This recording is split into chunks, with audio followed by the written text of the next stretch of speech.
Professor Linc Kesler to do a welcome on behalf of the Aboriginal community. We're doing this because, of course, it's very important to do that. We are, after all, located on unceded Musqueam territory. Linc Kesler is the senior advisor to the president of UBC on Aboriginal affairs. He also wears some other hats. When he's not, he's director of the First Nations House of Learning, and he's also director of the First Nations Studies Program in Arts.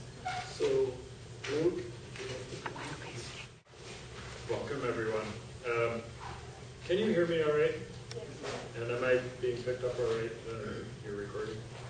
Because if I bend over here, we hear me better, but I may not be able to leave without crutches. So, I would just like to welcome you here and acknowledge that we are on the traditional, ancestral, and unceded territory of the Musqueam people. We're sorry that our resident elder, Sias Larry Grant, is not able to be with us today. He would give you a far better welcome than I can to the territory. But it's my pleasure to welcome you and to tell you how happy I am to see you all here to be part of the series and to think about the topics that the whole series addresses, and today's lecture gives us such a good start in thinking about. Our engagement as a university with social action and with communities is a really important one. In the areas that where I spend most of my time, the history of that engagement has not always been a happy one, and the kinds of research that have often been done have not been always in the best interests of communities.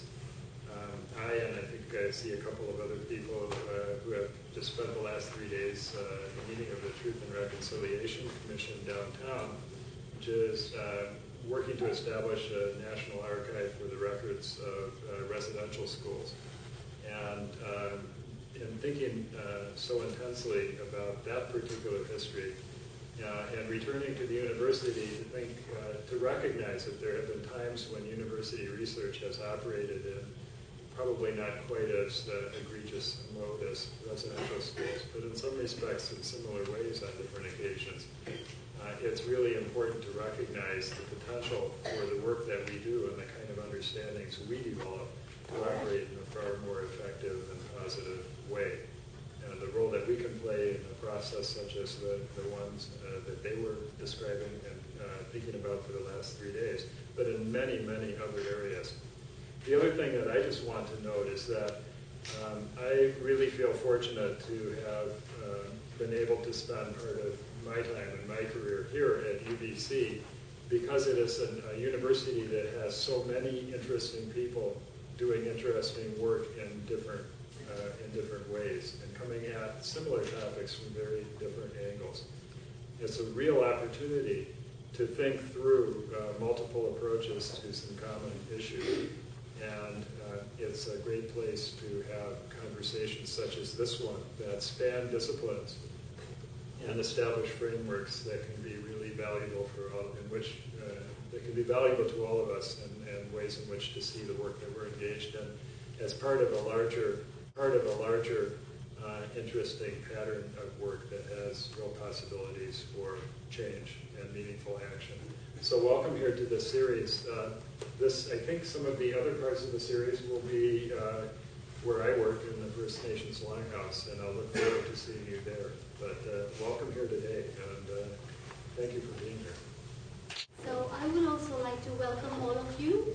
My name is Sunera Thobani, and I teach in the Center for Women's and Gender Studies at UBC. I'm also the director of the RAGA Center, which is the Center for Race, Autobiography, Gender, and Age Studies. And I'm very, very pleased, actually, to have partnered with Handel to organize this series. It is a very, very important and exciting series and a very important piece of work that RAGA has undertaken. RAGA's mandate is to promote critical race feminist scholarship and activism at UBC. Part of our mandate is also to build strong links with Indigenous scholars, researchers, community activists, and students, because often people of color tend to make very, very lazy equations between their own status and those of indigenous people's status in this country. And RAGA's mandate is to work in people of color communities to raise awareness about Canada being a settler colonial society, and that even though many people of color also come from countries that were colonized, that in Canada we are placed very unequally and have very different access to power and social systems and institutions than indigenous people do. So part of RAGA's mandate is to put those politics on the table and to make sure that the alliances that we build are real and they don't come on erasures of power differentials between people of color in this country and indigenous peoples. So that is very much part of RAGA's paradigm in which we work. And the third part of our mandate is to promote community activism, community links. And so all of RAGA's events, activities have community partners. Some of our community partners are here in the room, and I would like to welcome them and thank them for doing this work. So why this series for us? Why the series on social justice praxis? Two main reasons from RAGA's perspective why we have taken on this project. One is that although there is a significant, of course, indigenous population in Canada, and the country has become racially and ethnically much more diverse in the early 21st century, indigenous peoples and racial and ethnic minority communities continue to face deeply entrenched systemic and structural barriers to their full participation in Canadian society. These inequities are mirrored in the university here at UBC and in universities across Canada, where faculty, staff, and students who come from people of color communities are marginalized and even absent in the higher level structures. So, for example, although people of color have much higher professional and educational achievements, we find that the representation is not proportionate when we look at universities, when we look at departments, when we look at heads of departments, at all of the levels, institutional levels, at which power is located and decisions are made in the university. So from our perspective, research and scholarship on our experiences, concerns, perspectives, which is seriously underdeveloped, needs to be promoted, and we need to build alliances as we promote this work. The second reason that RAGA was really interested in organizing this series is that there is very little support at Canadian universities for critical race studies. Critical race studies, of course, is rooted in the decolonization movements and civil rights struggles of the post-World War II era, earlier than that as well in the struggle against slavery. Critical race studies has since become a well-established interdisciplinary field of academic study, scholarship, research. The intellectual legacy of many of the scholars, such as W.E.B. Du Bois, Frantz Fanon, has been institutionalized within the older academic disciplines, such as sociology, anthropology, and law, but also have become foundational to the emerging areas of race and ethnic studies, Black studies, Asian American studies, cultural studies, critical race studies, and most recently, whiteness studies. Contemporary scholarship in this field is featured in prestigious international conferences, and critical race scholars have demonstrated that processes of racialization remain foundational to the project of modernity and postmodernity, to transformations in the nation-state formation, and to changes within the geopolitical order. Despite this strong body of activist scholarship, race continues to be treated at Canadian universities as the purview of minority special interest groups and relevant only at the level of interpersonal communication at best. At worst, race is avoided as a difficult and divisive issue to address. In the meantime, racial inequalities and exploitations have become even more deeply entrenched within the global system of relations. The inability to discuss these issues in the disciplines that we all work and live in, and in university settings such as UBC, has made it very, very difficult to promote the kind of recognition that we need for the very important work being done in critical race studies. And so it is for these reasons that we at RAGA decided to work with Handel in organizing this joint series.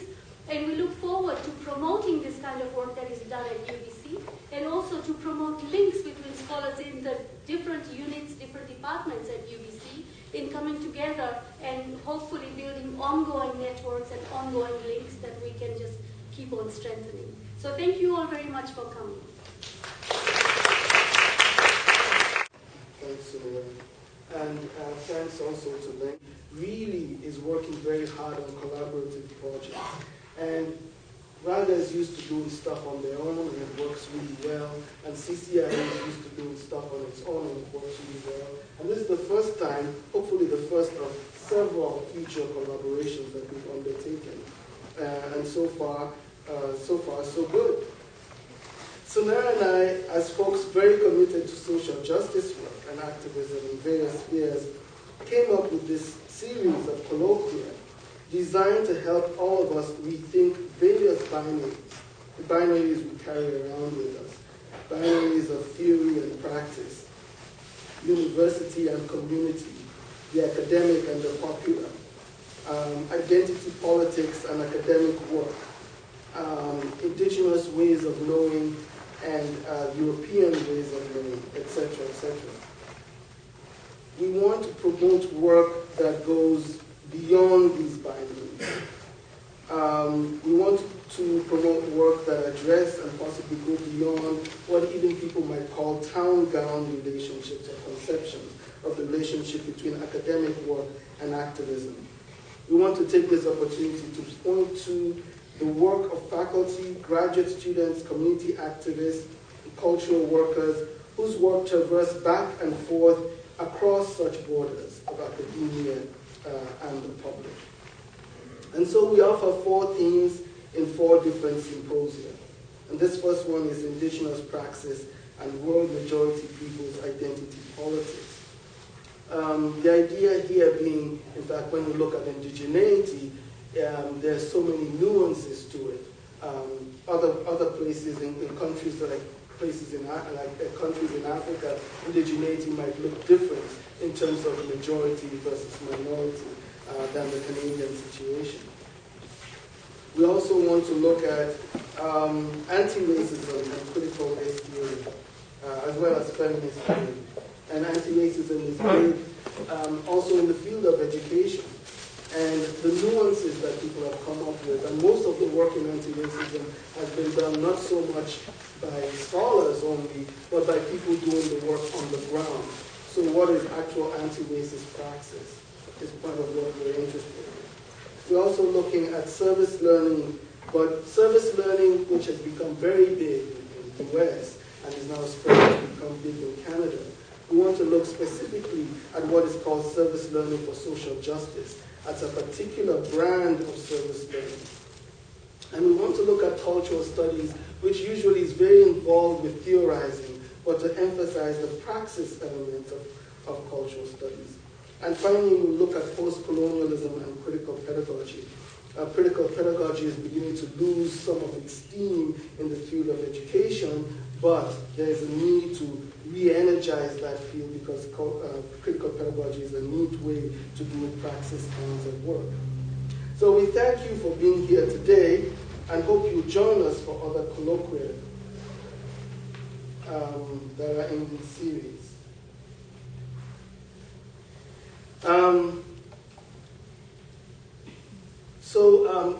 We want to thank you for being here. We want to thank everybody for being here, all of you as an audience. We especially want to welcome and thank the elders who are in the room, especially Priscilla Compian, who's from the Center for World Indigenous Knowledge and Research at Athabasca. Today we have, for our theme, Indigenous Praxis and World Majority People's Identity Politics. And we're going to have a keynote address as well as a panel, and then we'll have a brief break, and then we'll have a panel discussion as well. So I'll just take the time now to introduce our keynote speaker. We're very honored and grateful today to have Tracey Lindberg with us. Tracey Lindberg holds, can we say it?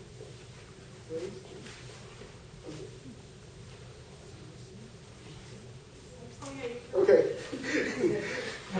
Tracey Lindberg holds the Canada Research Chair in Indigenous Traditional Knowledge, Legal Orders and Laws, and is also Associate Professor at the Center for World Indigenous Knowledge and Research and at Athabasca University.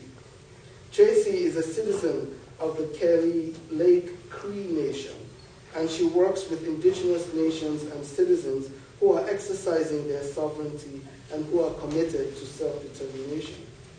Dr. Lindberg teaches, researches, and writes about Indigenous women, Indigenous nationhood, and liberation theory. She does academic, creative, and activist. Her publications include Discovering Indigenous Lands, The Doctrine of Discovery in the English Colonies. And she also has a forthcoming novel with HarperCollins. I don't know the title of it, but maybe you'll tell us about it. Well, they're trying to change the title. Currently, it's a Buffalo Gap. Okay, so without further ado, I want to welcome, and please help me to welcome Dr. Tracey.